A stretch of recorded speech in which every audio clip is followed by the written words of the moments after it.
নমস্কাৰ, মই জনাৰ্দন বৰা আৰু আপোনালোকে চাই আছে জেডি নিউজৰ বিশেষ অনুষ্ঠান দ্ৰুত সংবাদ। আজি হৈছে 21 মে'। অসমৰ লগতে ভাৰতৰ বিভিন্ন প্ৰান্তৰ পৰা কেইবাটাও গুৰুত্বপূৰ্ণ খবৰ যুগুত কৰা হৈছে।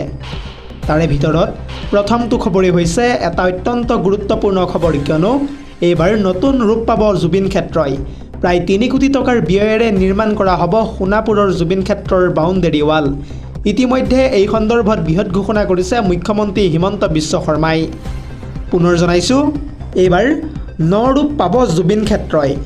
লোক নিৰ্মাণ বিভাগক নিখুঁতভাৱে নিৰ্মাণৰ নিৰ্দেশ প্ৰদান কৰিছে মুখ্যমন্ত্ৰী হিমন্ত বিশ্ব শৰ্মাই।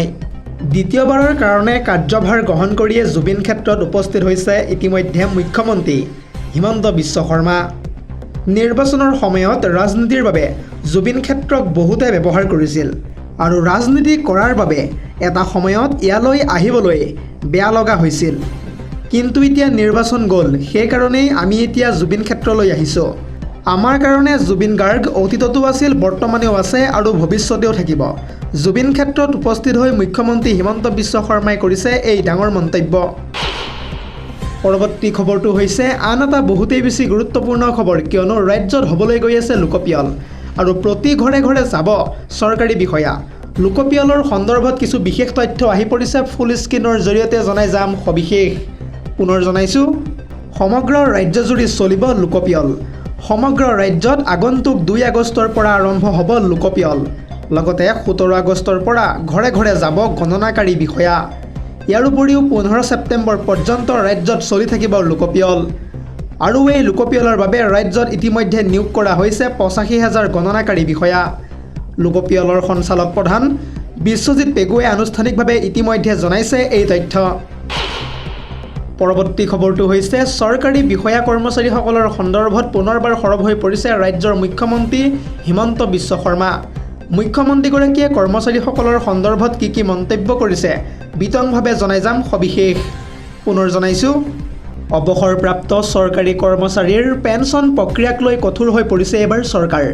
পেঞ্চন প্ৰক্ৰিয়াত পলম কৰিব নোৱাৰিব এতিয়াৰে পৰা বিভাগীয় বিষয়া কৰ্মচাৰীসকলে। নিৰ্দিষ্ট সময়ত বিভাগে নিষ্পত্তি কৰিব লাগিব পেঞ্চন সম্পৰ্কীয় সকলো কাম কাজ। অন্যথা নিৰ্দেশ অমান্য কৰা বিষয়া কৰ্মচাৰীৰ বিৰুদ্ধে কঠোৰ হৈ পৰিব চৰকাৰ। ইয়াৰ উপৰিও পলম হ'লে বিভাগীয় বিষয়াৰ বিৰুদ্ধে গ্ৰহণ কৰা হ'ব শাস্তিমূলক ব্যৱস্থা। গাফিলতি কৰা বিষয়াৰ পৰা বিহা হ'ব 5,000 টকা পৰ্যন্ত জৰিমনা। প্ৰতিদিনে 250 টকা আৰু সৰ্বাধিক 5,000 টকাৰ জৰিমনাৰ নিৰ্দেশ ইতিমধ্যে যিহেতু প্ৰদান কৰিছে মুখ্যমন্ত্ৰী হিমন্ত বিশ্ব শৰ্মাই। তৎকালীনভাৱে কাৰ্যকৰী হোৱাকৈ এই নিৰ্দেশনা জাৰি ৰাজ্য চৰকাৰৰ। পৰৱৰ্তী খবৰটো হৈছে আপুনিও লাভ কৰিবলৈ গৈ আছে বিনামূলীয়া 300 ইউনিট পৰ্যন্ত বিদ্যুৎ সেৱা। কেনেকৈ ইয়াৰ বাবে আপুনি সংযোগ স্থাপন কৰিব সবিশেষ জনাম ফুল স্ক্ৰীনৰ জৰিয়তে। পুনৰ জনাইছোঁ, আপুনিও লাভ কৰিবলৈ গৈ আছে বিনামূলীয়া বিদ্যুৎ সেৱা। বিনামূলীয়া বিদ্যুৎক লৈ মুখ্যমন্ত্ৰীৰ কাৰ্যালয়ে আগবঢ়াইছে বিশেষ জাননী। এইবাৰ সকলোৰে কাৰণে প্ৰতিমাহে 300 ইউনিট পৰ্যন্ত বিনামূলীয়া বিদ্যুৎৰ ব্যৱস্থা কৰা হ'ব। প্ৰধানমন্ত্ৰীৰ সূৰ্য ঘৰ যোজনাৰ সুবিধা কেনেকৈ লাভ কৰিব আপুনি, এই সন্দৰ্ভত সবিশেষ চাওঁ আহক। প্ৰথমতে ঘৰতে বহিয়ে অনলাইন যোগে কৰিব লাগিব আপুনি পঞ্জীয়ন। সৌৰ শক্তিৰ জৰিয়তে লাভ কৰিব আপুনি আপোনাৰ ঘৰতেই বিদ্যুৎ। ছ'লাৰ পেনেলৰ বাবে 78,000 টকাৰ ৰাজসাহায্য দিব যিহেতু চৰকাৰে। pmsuryaghar.gov.in এই ৱেবছাইটটোৰ জৰিয়তে কৰিব লাগিব আপুনি আবেদন। কনজুমাৰ পেজলৈ গৈ প্ৰথমতে আপুনি ক্লিক কৰিব লাগিব এপ্লাই নাও অপশ্যনটোত আৰু তাৰ পিছত মোবাইল নম্বৰ সন্নিৱিষ্ট কৰি ভৰাব লাগিব কেপচা কোড আৰু ভেৰিফিকেশ্যনৰ পিছত সন্নিৱিষ্ট কৰিব লাগিব নিজৰ নাম, ৰাজ্য আৰু জিলাৰ নামো। ইয়াৰ উপৰিও তাৰ পিছতে সন্নিৱিষ্ট কৰিব লাগিব আপোনাৰ ইমেইল ID আৰু মোবাইললৈ অহা OTPটো সন্নিৱিষ্ট কৰি ক্লিক কৰিব লাগিব ছেভ অপশ্যনটোত আৰু ৰাজসাহায্যৰ বাবে আপুনি সন্নিৱিষ্ট কৰিব লাগিব আপোনাৰ বেংক একাউণ্টৰো তথ্য। আঁচনিৰ বাবে অনুমোদন পোৱাৰ পাছত আপোনালৈ আহিব এটা বিশেষ মেছেজ। একেলগে ধন দিব নোৱাৰা গ্ৰাহকৰ বাবে থাকিব সুলভ ঋণৰ ব্যৱস্থাও। বিনামূলীয়া বিদ্যুৎক লৈ মুখ্যমন্ত্ৰীৰ কাৰ্যালয়ে এনেদৰে কেইটামান মুহূৰ্তৰ পূৰ্বে বিশেষ জাননী জাৰি কৰা দেখিবলৈ পোৱা গৈছে। পৰৱৰ্তী খবৰটো হৈছে আন এটা বহুতেই বেছি গুৰুত্বপূৰ্ণ খবৰ, কিয়নো আহি থকা 28 মে' তাৰিখে যিহেতু সমগ্ৰ ভাৰতীয় মুছলমানে পালন কৰিব বকৰীদ আৰু এই বকৰীদ উদযাপনৰ সময়ত এটা ভুল কৰিলেই আপুনি জেল যোৱাৰ পূৰ্ণ সম্ভাৱনা আছে। কি ভুল কৰিলে আপুনি কাৰাবাস খাটিব লাগিব সবিশেষ জনাই যাম ফুল স্ক্ৰীনৰ জৰিয়তে। পুনৰ জনাইছোঁ, প্ৰতিগৰাকী মুছলমানলৈ আহি গ'ল জৰুৰী খবৰ। বকৰীদৰ বাবে কঠোৰ নিয়ম জাৰি কৰিছে ইতিমধ্যে বিজেপি চৰকাৰে। এটা ভুল কৰিলেই যাব লাগিব আপুনি জেললৈ। অহা 28 মে'ত যিহেতু সমগ্ৰ ভাৰতীয় মুছলমানে পালন কৰিব বকৰীদ, আৰু এই বকৰীদৰ কুৰবানীক লৈ জাৰি কৰা হৈছে কঠোৰ নিৰ্দেশনা। আৰু এই নিৰ্দেশনা অমান্য কৰিলে যাব লাগিব আপুনি জেললৈ। ঈদ উল আজহাত মুছলমানে মানিব লাগিব কেইবাটাও কঠোৰ নিৰ্দেশনা। কুৰবানী কৰাক লৈও ইতিমধ্যে যিহেতু জাৰি কৰিছে চৰকাৰে নতুন SOP। কেইবাটাও নীতি অনুসৰি বকৰী ঈদ পালন কৰিব লাগিব এইবাৰ মুছলমান লোকসকলে। পশু হত্যাৰ বাবে অনুমতি লোৱাটো এইবাৰ বাধ্যতামূলক কৰা হৈছে। ফিটনেছৰ প্ৰমাণপত্ৰ অবিহনে গৰু ম'হ কুৰবানী দিব নোৱাৰিব এইবাৰ মুছলমান লোকসকলে। কেৱল ইমানেই নহয়, পৌৰসভাৰ অধ্যক্ষ, পঞ্চায়ত সভাপতি আৰু পশু চিকিৎসা বিষয়াই দিব লাগিব সন্মতি। তেতিয়াহে আপুনি কোনো এটা জীৱক কুৰবানী দিব পাৰিব। ইয়াৰ পিছত যুটীয়া সন্মতি দিয়াৰ পিছতেই প্ৰদান কৰিব আপোনাক এখন প্ৰমাণপত্ৰ। কুৰবানী দিয়াৰ প্ৰাণীটোৰ বয়স 14 বছৰতকৈও অধিক হ'ব লাগিব।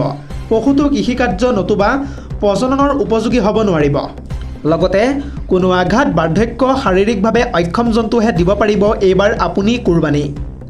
ৰাজহুৱা স্থানত জীৱ-জন্তু বধ কৰাত এইবাৰ সম্পূৰ্ণৰূপে নিষেধাজ্ঞা জাৰি কৰিছে বিজেপি চৰকাৰে। প্ৰশাসন বা পৌৰ নিগমৰ দ্বাৰা নিৰ্ধাৰিত স্থানত দিব লাগিব এইবাৰ আপুনি কুৰবানী। আৰু এই নিয়ম উলংঘা কৰা ব্যক্তিক বিহা হ'ব কঠোৰ শাস্তি।